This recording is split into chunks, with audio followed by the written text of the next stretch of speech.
Hi good morning to all of student. पिछले video में discuss किया जा चुका था कि जो है कूलाम का सदिश नियम, जो कूलाम के 2 पॉइंट चार्ज थे और उन दोनों पॉइंट के चार्ज पर कूलाम के वेक्टर फार्मूला का डिस्कस किया जा चुका था। तो उसमें से कुछ जो है पॉइंट्स बचे हुए थे, तो शेष पॉइंट जो आज के वीडियो में हम अपलोड करने वाले हैं। तो चलिए डिस्कस कर लेते हैं कि आज हम कौन कौन से पॉइंट आपको बताने वाले हैं। देखिए, इसमें पहला पॉइंट ये है कि यूनिट ऑफ चार्ज, जो यूनिट ऑफ चार्ज होती है उसके विषय में हम डिस्कस करेंगे। Dimension formula for permittivity of free space, ये डिस्कस किया जाएगा। और डाइलेक्ट्रिक कांस्टेंट और रिलेटिव परमिटिविटी के विषय में जो है हम अध्ययन करेंगे। और प्रिंसिपल ऑफ सुपरपोजिशन के विषय में भी अध्ययन किया जाएगा। और कंपैरिजन बिटवीन इलेक्ट्रोस्टैटिक फोर्स और ग्रेविटेशनल फोर्स, जी हाँ ग्रेविटेशनल फोर्स, ठीक है। Comparison between electrostatic force and gravitational force के विषय में अध्ययन करेंगे। चलिए, ये 5 पॉइंट हैं और ये 5 पॉइंट काफी इंपॉर्टेंट होने वाले हैं, तो आपको वीडियो स्किप नहीं करनी है, शुरू से आखिर तक देखिएगा। और कहीं भी जो अगर कोई जो है डाउट बनता है तो आप जो कमेंट सेक्शन में कमेंट के थ्रू जो है हमें यहाँ तक पहुंचा सकते हैं कि ये प्रॉब्लम आई थी, तो पर्टिकुलर प्रॉब्लम जो है उसको हम सॉल्व करने का प्रयास करेंगे, बट मैक्सिमम चीजें को हम सॉल्व करने का जरूर प्रयास करेंगे। तो पहला पॉइंट हमारा क्या है कि unit of charge. Unit of charge का मतलब होता है कि आवेश की मात्रक, ठीक है, ये यूनिट होती है। चलिए देखिए, जो आवेश का मात्रक होता है वो एसआई सिस्टम में क्या होता है, एसआई सिस्टम में कूलाम होता है। जी हाँ, कूलाम जो है वो आवेश का मात्रक होता है और ये एसआई में होता है। और कूलाम को जो है हम कैपिटल सी से रिप्रेजेंट करते हैं और इसको जो है एम्पियर सेकेंड भी कह सकते हैं। क्या कह सकते हैं? एम्पियर सेकेंड भी कहा सकता है। देखिए, एम्पियर सेकेंड जो कूलाम का जो आवेश का मात्रक है या कूलाम की जो वैल्यू है एम्पियर सेकेंड, ये यूं होती है क्योंकि Q बराबर होता है IT। यहां तो जो है हम आवेश का एक मात्रक और रखते हैं जिसे हम एम्पियर सेकेंड कहते हैं, लेकिन जो एसआई सिस्टम वेरीफाई करती है वो कूलाम ही है। चलिए, एक मात्रक और होता है, अगर हम बात करें कि सीजीएस सिस्टम में, सीजीएस सिस्टम में जो है आवेश का मात्रक क्या होता है, तो सीजीएस सिस्टम में आवेश का मात्रक होता है ESU। ESU होता है जिसे हम क्या कहते हैं, इलेक्ट्रोस्टैटिक यूनिट कहते हैं। ये ESU मात्रक होता है, काफी छोटा मात्रक है ये। और इसी को हम फ्रैंकलिन भी कहते हैं, इसको हम फ्रैंकलिन FR भी कहते हैं, जो ESU को ही कहा जाता है। और ESU का एक नाम और है, और वो नाम है स्टैटिक कूलम। जी हाँ, स्टैटिक या स्थैतिक कूलम भी वो ESU को कहा जाता है। ये काफी छोटा मात्रक होता है। और हम बता दूं कि तकरीबन 1 कूलम बराबर 3 × 10⁹ ESU होता है। जी हाँ, ये काफी छोटा मात्रक होता है ESU, ठीक है। अब मैं बात करूं कुछ डिफरेंट टाइप के मात्रक की या जो है यूनिट की, तो देखिए एक होता है EMU भी जो है आवेश का एक मात्रक है और इसका मतलब होता है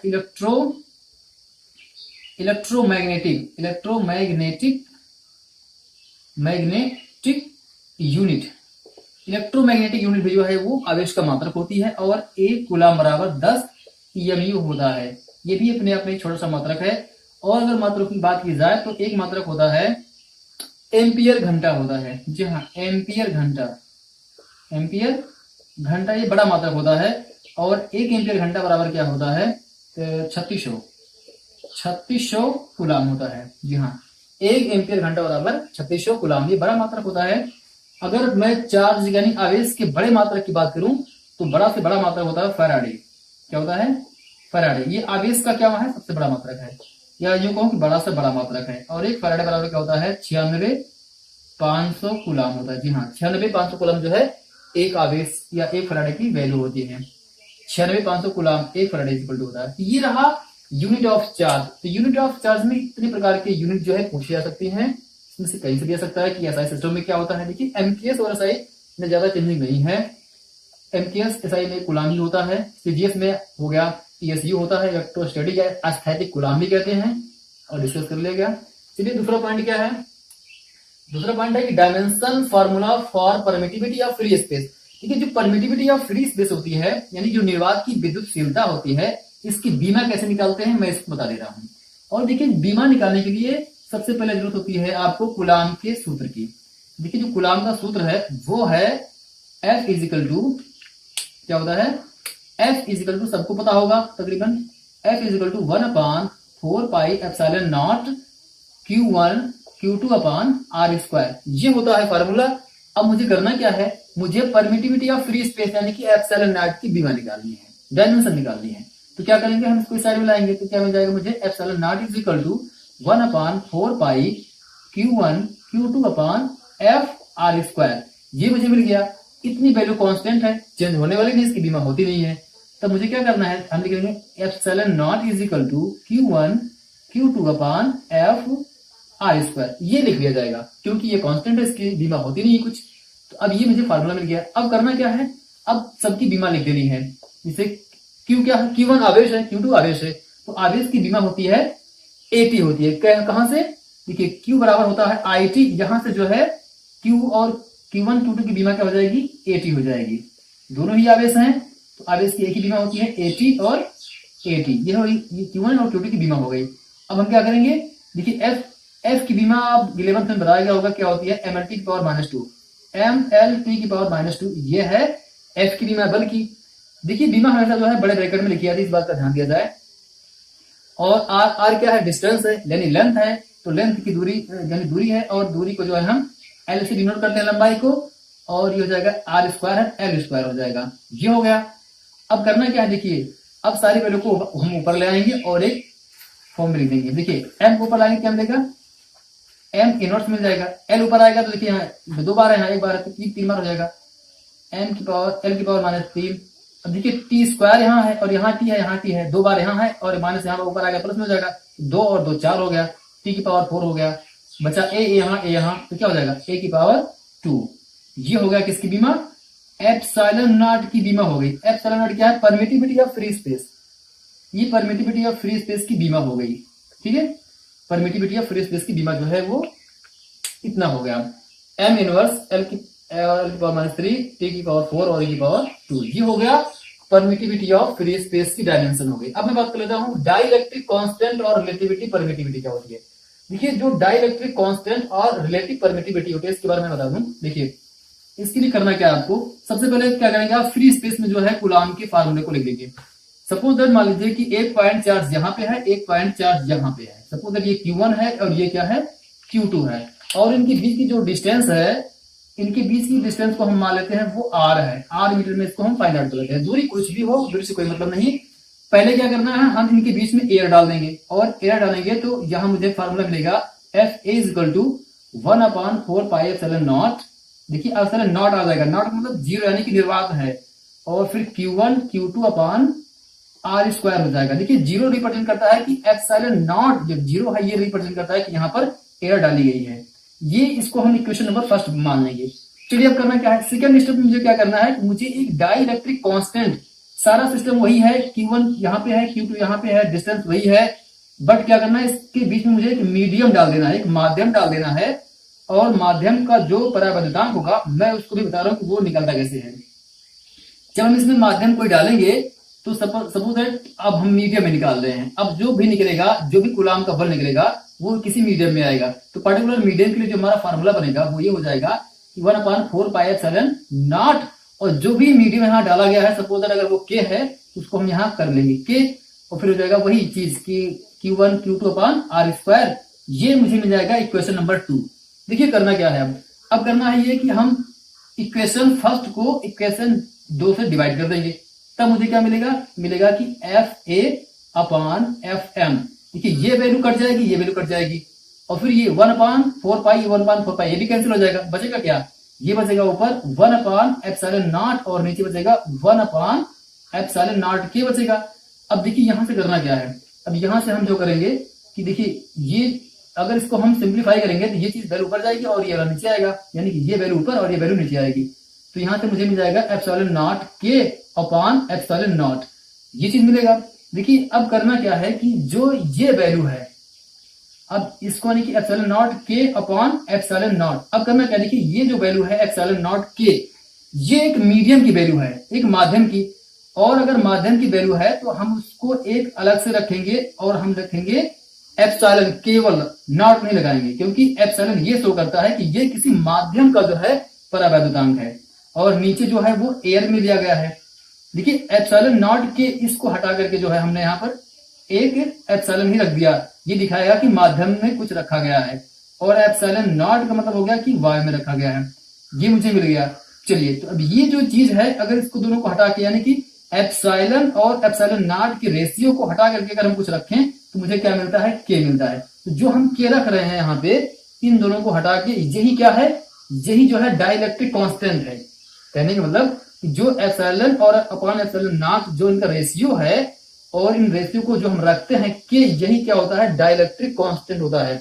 कहने का मतलब ये हो गया किसी मीडियम की परमिटिविटी, साफ शब्दों में ये कहें कि किसी मीडियम की परमिटिविटी और फ्री स्पेस की परमिटिविटी का जो रेशियो होता है वही क्या होता है, डाइलेक्ट्रिक कांस्टेंट कहलाता है। ये फार्मूला बनता है, ठीक है। इस प्रकार से डाइलेक्ट्रिक कांस्टेंट का फार्मूला यहां से मिल गया कि किसी माध्यम में उसकी विद्युतशीलता और निर्वात में विद्युतशीलता के अनुपात को वैद्युत स्थिरांक कहते हैं, या वैद्युतांक या परावैद्युतांक उसको कहा जाता है, ठीक है। ये हो गया आपका डाइलेक्ट्रिक कांस्टेंट और रिलेटिव परमिटिविटी।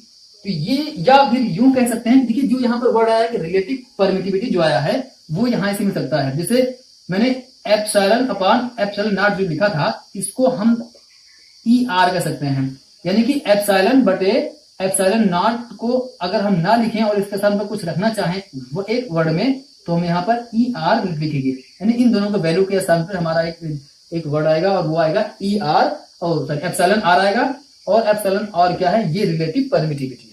और यही रिलेटिव परमिटिविटी जो होती है वो डाइलेक्ट्रिक कांस्टेंट कहलाती है, के, ठीक है। तो जो के है वो रिलेटिव परमिटिविटी का डाइलेक्ट्रिक कांस्टेंट ही होता है और कुछ नहीं होता है। इस प्रकार से जो है डाइलेक्ट्रिक कांस्टेंट और रिलेटिव परमिटिविटी जो है वो फाइंड आउट हो गई। देखिए कंफ्यूज नहीं होने का, इसमें कंफ्यूज नहीं होना है। जो डाइलेक्ट्रिक कांस्टेंट होता है वही जो है रिलेटिव परमिटिविटी होती है, यानी कि सापेक्षिक वैल्यूशीलता जो है, जो आपेक्षिक वैल्यूशीलता होती है वही जो है परावैद्युतांक ही होता है और कुछ नहीं होता है। और इसको निकालने के लिए क्या करना है कि मुझे निर्वात में देखिए किसी माध्यम में जो वैद्युतांक या किसी माध्यम में जो वैद्युतशीलता होती है और निर्वात में जो वैद्युतशीलता होती है उसके अनुपात को ही क्या बोलते हैं, हम परावैद्युतांक कहते हैं। चलिए ये चीज पॉइंट क्लियर हो गया।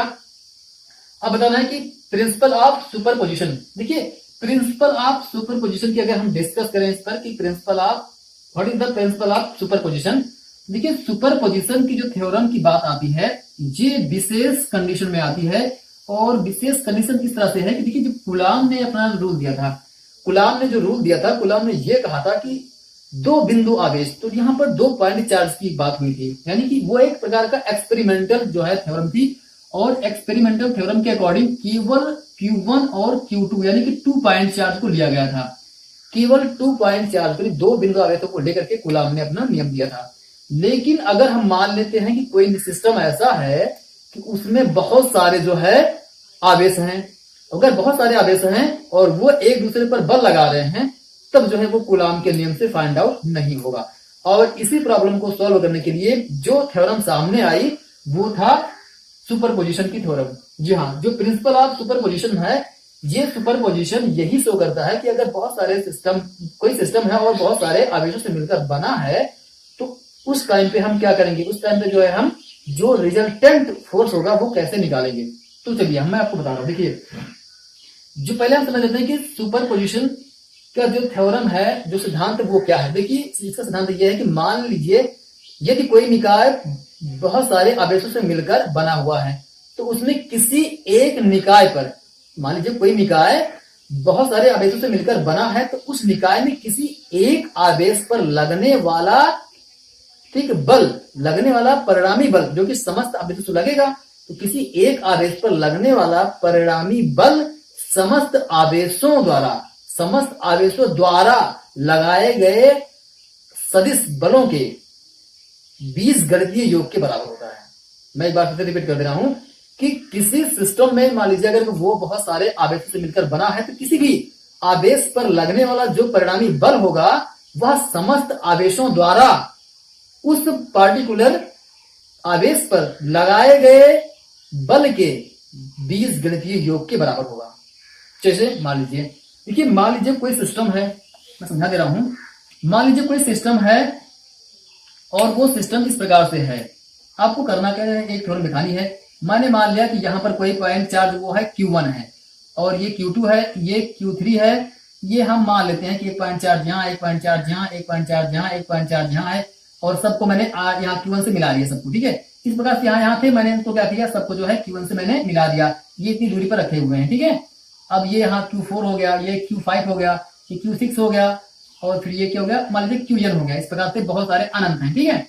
अब करना क्या है कि देखिए यहाँ पे, अब इनकी बीच मान लीजिए कि जो Q2 है ये Q1 पे फोर्स लगा रहा है, तो वो फोर्स क्या होगा हमारा 1 2 वेक्टर हो जाएगा, वेक्टर F12 हो जाएगा। इसी प्रकार से ये हो जाएगा वेक्टर F13 हो जाएगा। इसी प्रकार से ये वेक्टर 14 हो जाएगा, और ये वेक्टर F15 हो जाएगा, ये हो जाएगा वेक्टर F16 हो जाएगा, और 6 7 8 9 जितने भी हैं इसी प्रकार से होते रहेंगे, और ये हो जाएगा 1n हो जाएगा वेक्टर। ये सारे बल लगा रहे हैं किस पे, Q1 पे बल लगा रहे हैं सभी, ठीक। अगर सारे Q1 पे बल लगा रहे हैं, F1 देखिए Q1 पे बल लगा रहे हैं, तो अब देखिए होगा क्या, कैसे निकलता है इसका रिजल्टेंट फोर्स। अब देखिए रिजल्टेंट फोर्स निकालने के लिए मुझे एक थ्योरम समझनी पड़ेगी।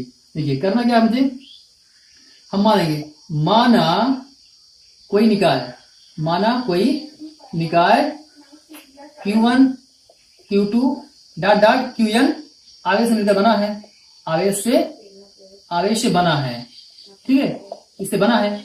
अब देखिए अगर इसे बना है तो Q1 मान लीजिए कि Q1 पर, ठीक, Q1 पर Q2 Q3 dot dot Qn द्वारा लगाए गए बल क्या है, क्रमशः कैसे हैं, क्रमशः वेक्टर, देखिए क्या है, वेक्टर F12 है, comma vector 13 dot dot vector F1n है। ये सारे बल हैं। देखिए Q1 पर Q2 Q3 dot dot Qn द्वारा लगाए गए जो बल हैं वो क्रमशः F12 जो लिखा गया यहाँ पर वही है। अब देखिए करना क्या है, तो जो Q1 पर अब देखिए क्या होगा कि Q1 पर परिणामी बल, अब देखिए परिणामी बल निकालने के लिए पहले हम क्या करेंगे, मान लेते हैं और थोड़ा सा कि माना Q1 के सापेक्ष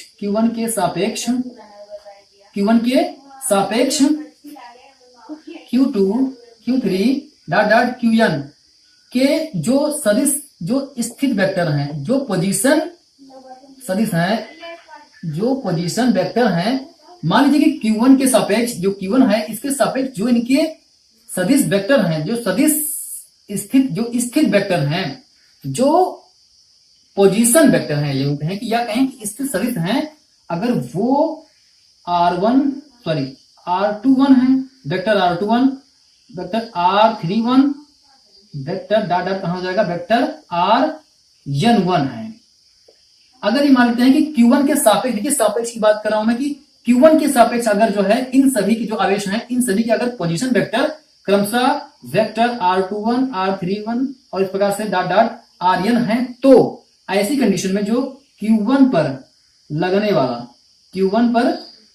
वाला परिणामी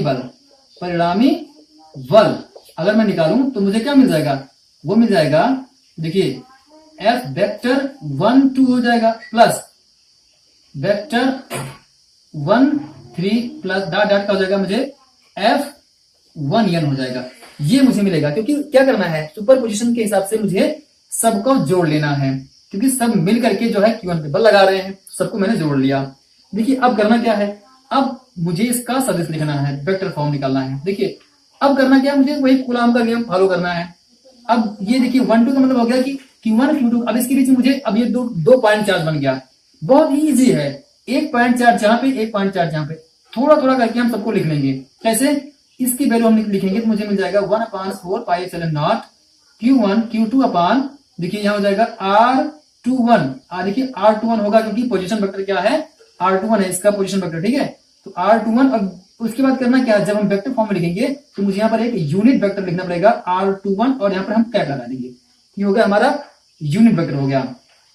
इसी प्रकार से कुछ नहीं करना है, यहाँ लिख लेना है कि एप्सिलॉन नॉट Q1 और यहाँ Q3 आ जाएगा, और फिर यहाँ हो जाएगा कि वेक्टर R31 स्क्वायर, और यहाँ पर R31 ये यूनिट वेक्टर आ जाएगा, और इसी प्रकार से डॉट डॉट करके कहां तक जाएगा, ये n तक जाएगा। तो मुझे मिल जाएगा यहाँ 1/4 पाई एप्सिलॉन नॉट, और यहाँ मुझे मिल जाएगा Q1 Qn अपान Rn1 वेक्टर Rn1 और यहाँ मिल जाएगा यहाँ मिल जाएगा Rn1 और ये यूनिट वेक्टर कैप बन जाएगा। ठीक है, चलिए देखिए अब करना क्या है। अब सेकेंड स्टेप में आपको ये करना है कि जितने भी सारे हैं, देखिए यहाँ पर यूनिट वेक्टर आया हुआ है। अब यूनिट वेक्टर की वैल्यू लिखनी है, तो यूनिट वेक्टर वैल्यू लिखने के लिए मैं बता दूं, देखिए जो R21 है, R21 ये यूनिट वेक्टर है, और इस जो यूनिट वेक्टर होता है वो वेक्टर वैल्यू हो गई अपॉन उसका मैग्नीट्यूड,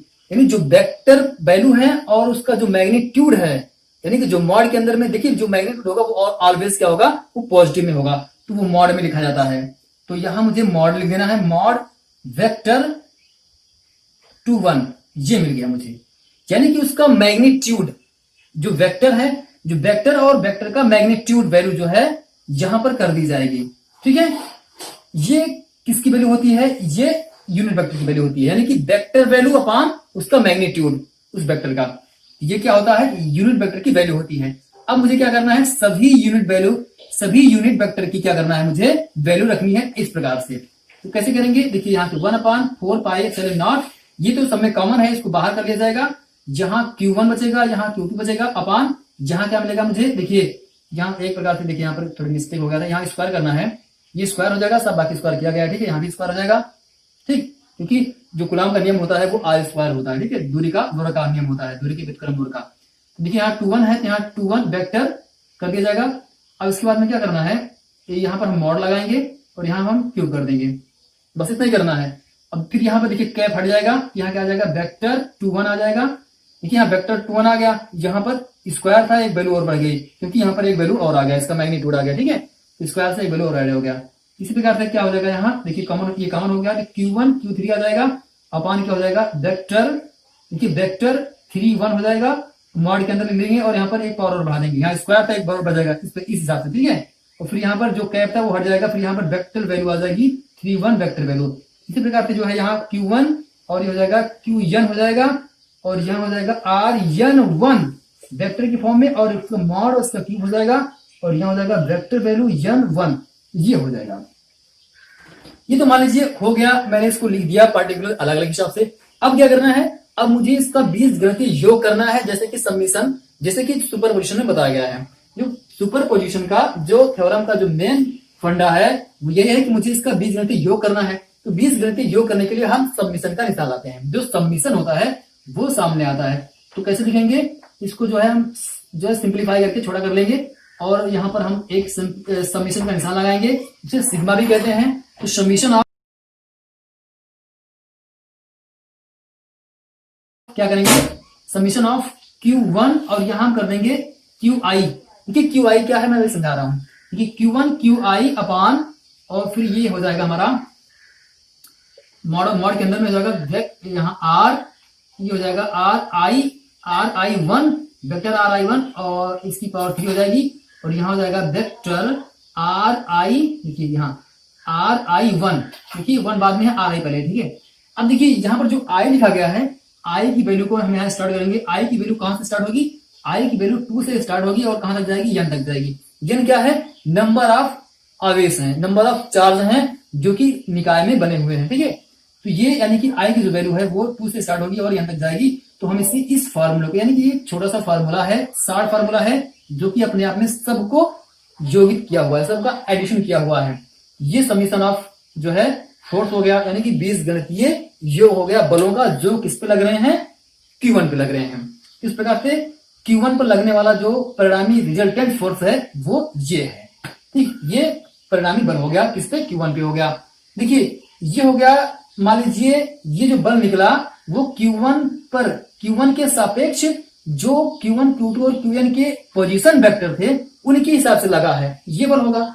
अगर हम मान लेते हैं कि पार्टिकुलर सबका अपना अपना परिणामी बल है, तब क्या होगा, देखिए अगर हम मान लेते हैं, ठीक, क्या मानते हैं कि माना, अगर हम यहां थोड़ा सा मान लेते हैं कि, देखिए मान लीजिए कि अगर मान लिया कि माना Q1 Q2 dot dot Qn के स्थित वेक्टर, Q1 के स्थित सदिश क्या है, स्थित सदिश, यानी कि अगर किसी के सापेक्ष नहीं, यदि इनकी अपने जो है पोजीशन वेक्टर कौन कौन है, R1 है वेक्टर R1, वेक्टर R2 है, वेक्टर R3 है, इस प्रकार से वेक्टर Rn है। अगर इनके अपने जो है वेक्टर सब अपने पोजीशन वेक्टर किसी की सापेक्ष नहीं कितने हैं, तब जो Q1 पर लगने वाला बल, Q1 पर लगने वाला परिणामी बल जो है वो क्या होगा, वो होगा कि 1/4πε0 हो जाएगा Q1 Q2 अपान, देखिए यहाँ पर क्या होगा,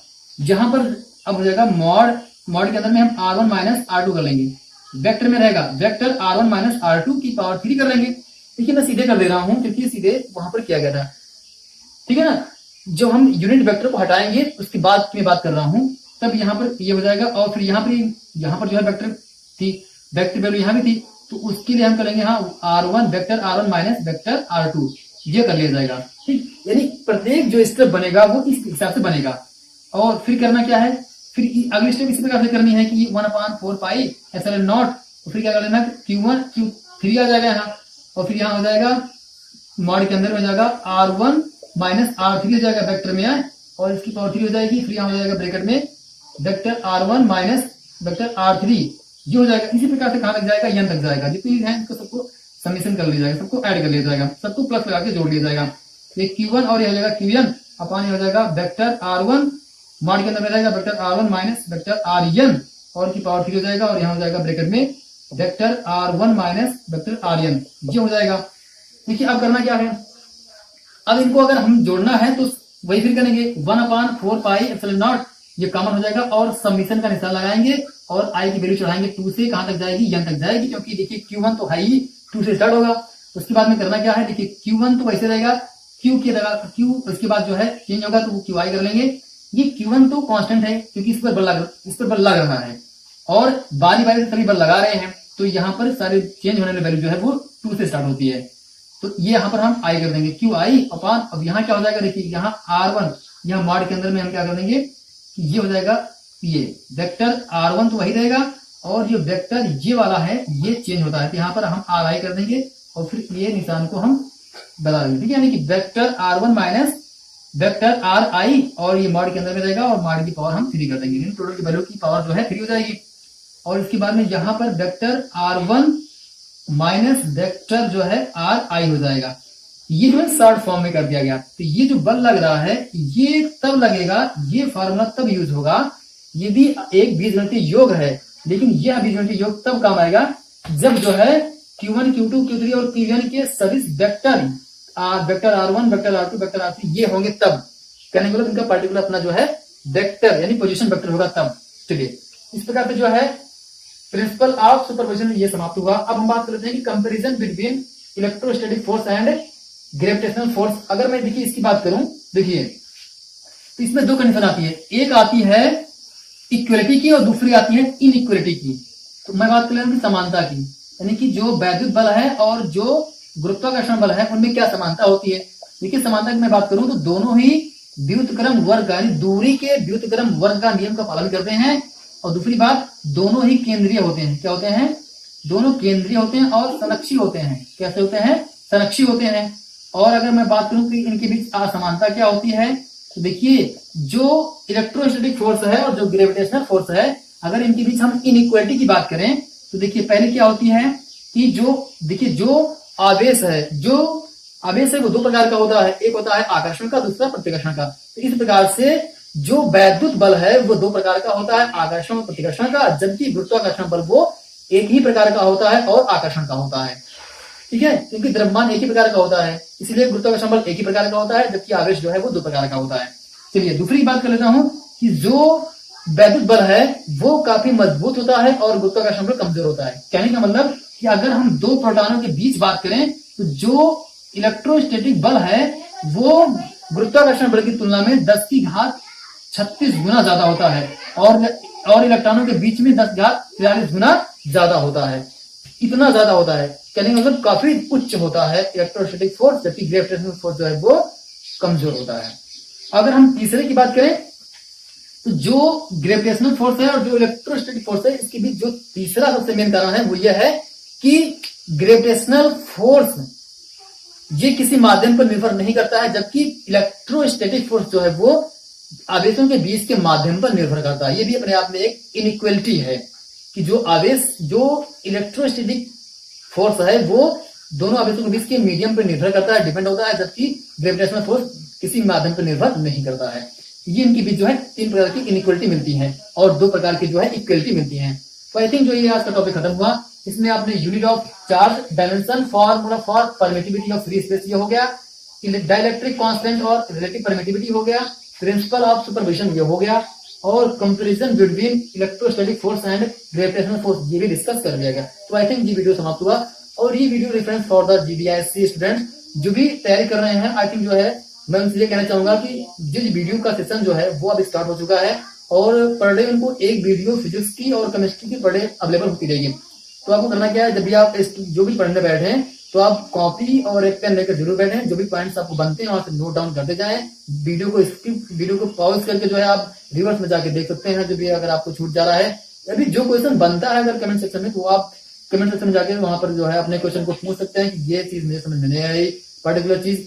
अब देखिए इसके आगे जो न्यूमेरिकल्स हैं मैं इनको डिस्कस करूंगा कल, और कल की वीडियो में आपको ये बताऊंगा कि जो सुपर पोजिशन से रिलेटेड जो न्यूमेरिकल्स बनते हैं, मैं बता दूं कि उसमें इस प्रकार से ट्रायंगल पे बनते हैं, रेक्टेंगल पे बनते हैं, स्क्वायर पे बनते हैं, और स्क्वायर पे सेंटर में बनते हैं, ट्रायंगल के सेंटर में बनते हैं। इस प्रकार से तमाम प्रकार के टिपिकल जो है न्यूमेरिकल्स बनते हैं सुपर पोजिशन पे। इनको जो है सॉल्व करने की ट्रिक और जो है इजी वे में बताऊंगा।